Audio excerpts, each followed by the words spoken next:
اوس به واورو د پولي پوري ډراما. د پولي پوري ډرامې په تېره برخه کې تاسو واورېدل چې سردار اکا د کډوالو په هکله اندېښمن و چې د کرونا له وجې بېکاره شوي دي، نو څه به کوي. اوس به دا واورو چې سنګینه د حسن خان سره د زړور په هکله څه وایي.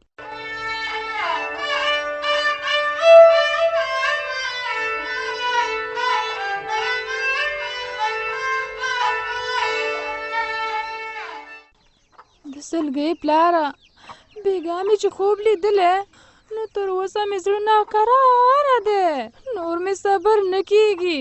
زړور خان پسې ډېره زیاته خفه یمه.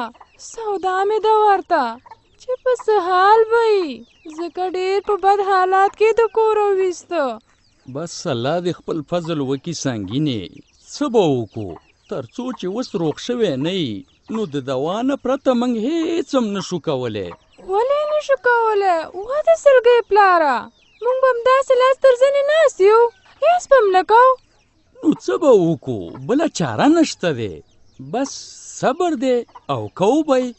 هر وخت به همدا ویو چې خدایه ستا رضا ده او زموږ په سر سترګو قبوله ده، ته راته صبر راکړي او زوی ته هم روغه څټه نصیب کړي. آمین آمین. خو نور زما زړه صبر نه کوي چې هر څنګه کېږي زه نوره دلته نه پاتې کېږم. د زړور خواته ځمه چاله والې واخلم. وسنګینې هوښیاره ښځه یې، د ځان نه کمکله مه جوړوه. زړور ته زما اوس ته تګ نه کېږي. هغه په روغتون کې دی، هلته نه څوک پرېږدي او نه به یې پرېږدي. بس تا ته همدا کور ښه دی. زړور خان ته دعا کوه چې خدای تعالی یې ښه کړي. دعا خو ورته کومه، خو وایم چې یو ځل یې وګورمه، دا ښایسته غږ یې واورمه، د زړه غم به مې لږ سپک شي. او تر هغې مې چې زړور خان لیدلی نه وي زه به ډېره ناقراره یمه. یا خدایه یا خدای د زړور خان په ځای ما مړه کړې. الله دې په تا هېڅ هم نه کوي او هغه ته دې هم خدای روغه څټه ورکړي. داسې هېڅ کلې مه وایه. زړور خان سره خبرې کې ټیلیفون به وکړم ورته د خیره، الاوال به یې واخلو چې څنګه دی.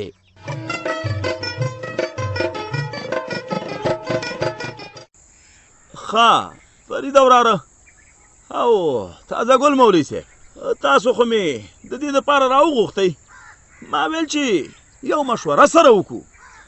ښه ده سردار اکا، خو د څه په هکله؟ دغه د کرونا په هکله. د کرونا په وجه باندې ډېر خلک زیانمن شولو او زمونږ او ستاسو په کلو بانډو کې داسې خلک شته دی چې هغه خواران بېګا ته میران دي.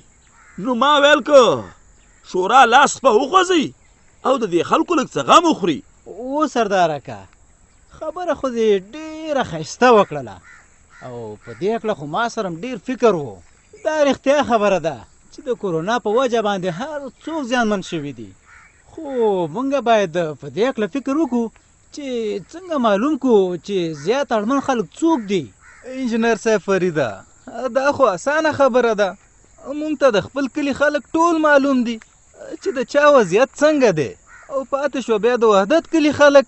هغه معلومات به ملا صاحب او ملک بهادر راټول کړي، تعداد به برابر کړو او بیا به د اړتیا سره سمه خریداري وکړو. تازه ګل وراره، دا چې یو ځل موږ د خلکو نومونه لیکو او بیا د هغې نه وروسته ورته سودا مودا اخلو، نو په دې کې به ډېر وخت ولګېږي. زه خو وایم چې د دې نه به تېر شو. سردار اکا څنګه تی تیر شو؟ ولې د خلکو نومونه به لیکو؟ نه د خلکو نومونه به لیکو، خو وایم چې دا کارونه د هغې نه مخکې تقسیم شي. څو کسان دې نومونه ولیکي، یو نفر دوه دې لاړ شي سودا دې واخلي، نو تر هغې چې نومونه مکمل کېږي سودا به هم را رسېدلي. د پیسو اندازه خو هسې تاسو ته معلومه ده چې تاسو سره څومره پیسې دي او څومره شیان پې کېږي. د سردار اکا خبره په ځای ده. انجینر صاحب بس موږ به دلته لیستونه تیار کړو او ملا صاحب او ملک صاحب بهادر به یې هلته تیار کړي، او ته ځان سره یو څوک که لاړ شئ ولایت ته، هلته دا خوراکي شیان واخلئ لکه اوړه، غوړي او وغیره چې څه ته اړتیا یي. بس د راتګ سره سم به یې په خلکو باندې وایشو. بیخي سمه ده، بس چې ستاسې څنګه خوښی هماغه شانتې به وکړو. خو ګورئ مولانا صاحب، ډېر احتیاط وکئ چې اړمن خلک په نښه شي. هسې نه خدای مکه د اړمنو حق نور وخوري.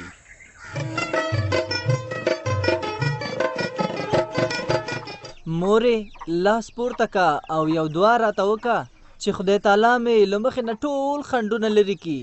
زویه زه خو همیش تا ته دعا کومه چې خدای پاکه زما د زوی شا سپیره مکي. تا ته هم دعا کومه، پلار ته دې هم دعا کومه، نادیه ته هم کومه، ټولو ته دعا کوم خدای دې قبوله کړي. آمین آمین. خدا ځل خاصه دعا راته وکړه ځکه چې زه غواړم په غره کې پوسته جوړه کړم، هلته روان یم.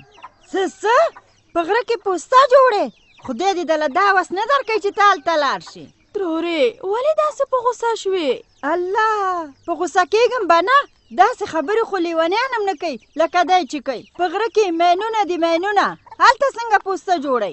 مورې مینونه شته خو مین پاکان راغلي دي او هغه ځای نه مینونه پاکئ. چې مینونه پاک شل نو موږ ته خو کومه ستونزه نشته دی. کلارې کېنه، هېڅ حاجت نشته، که ستونزه یي او که نه. په غره کې پوسته د خطر نه ډک کار دی.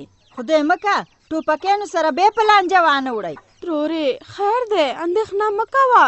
پخوا چې ټوپکیانو نو په کلي کې د خلکو ورسره لاس و. زما پلار د خدای وبخي هغه ورسره مرسته کوله، ملک صاحب غني ورسره مرسته کوله، او اوس د مرستې څوک نشته. نادیه رښتیا وایي مورې، د غره ساتنه زما مسؤلیت دی ځکه چې د امن کمیټې او شورا دا مسؤلیت ما ته راکړی.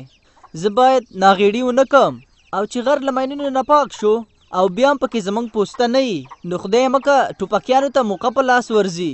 او که ټوپکیان غره ته بیا راغلل نو دواړه کلي به بیا نام نشي. اوس ته د کلو نامني غواړې؟ نه یې غواړم، خدای دې نه نام نه کوي. خو زویه په تا مې زړه نه کېږي چې بیا لاړ شي. خدای مکه بیا داسې کومه بده پیښه ونه شي. مورې چې ستا دعا راپسې هېڅ به هم نه کېږي. نادیه زما وسایل تیار کا چې زه له خیره سره لاړ شمه. وی خدای پاکه دا هلک خپله کوي د بل نه مني، هسې نه چې بیا کومه بده پیښه وشي.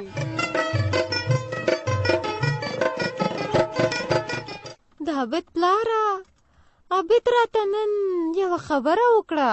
خدای شته چې فکر مې ورته وکړه نو خبره یې ډېره ښه ده. نو په تاسو مور او زوی خو د یو بل خبرې هسې ښې لګېږي.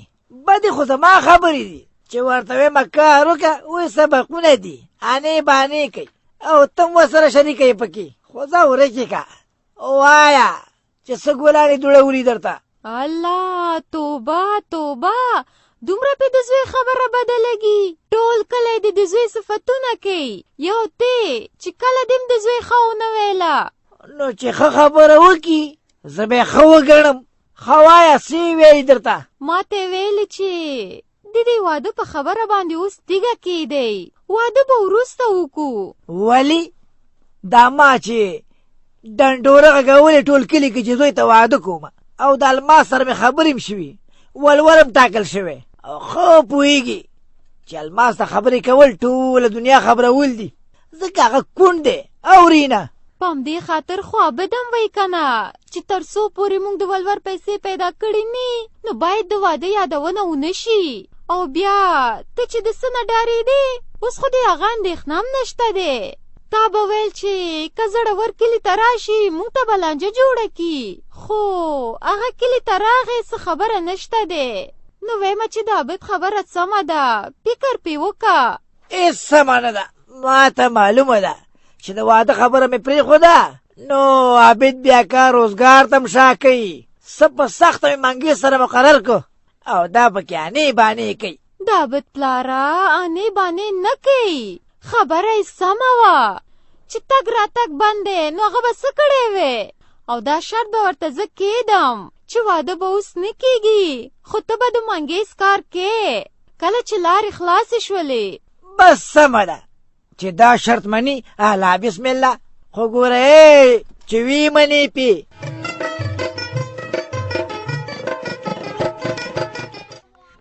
سرداره که څنګه م دې خواته را پیښه کړې؟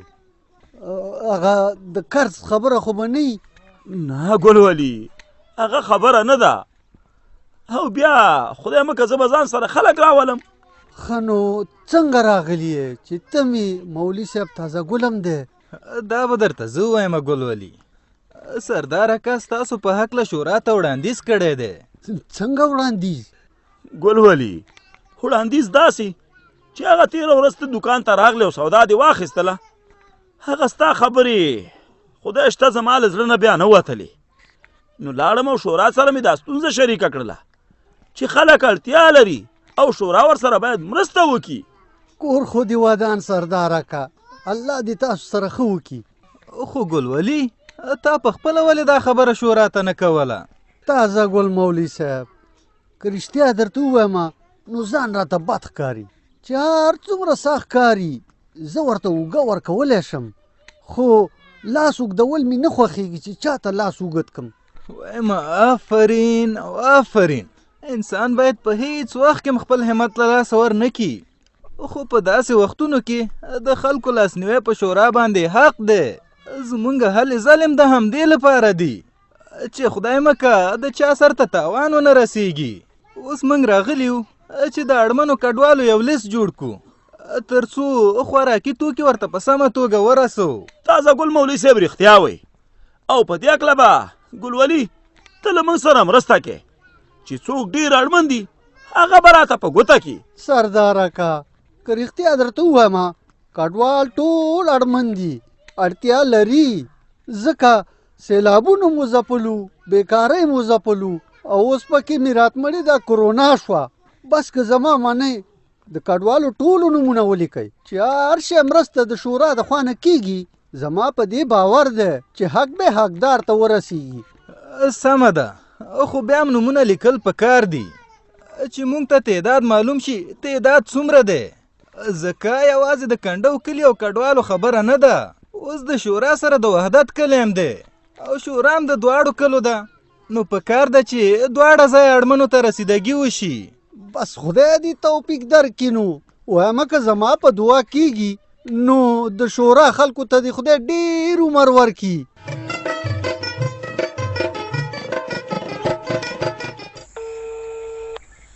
یاره خو چې دا زنګ ولې نه پورته کوي؟ دا توم زل دی چې زنګ ور روان دی. الو سلام علیکم. وعلیکم سلام.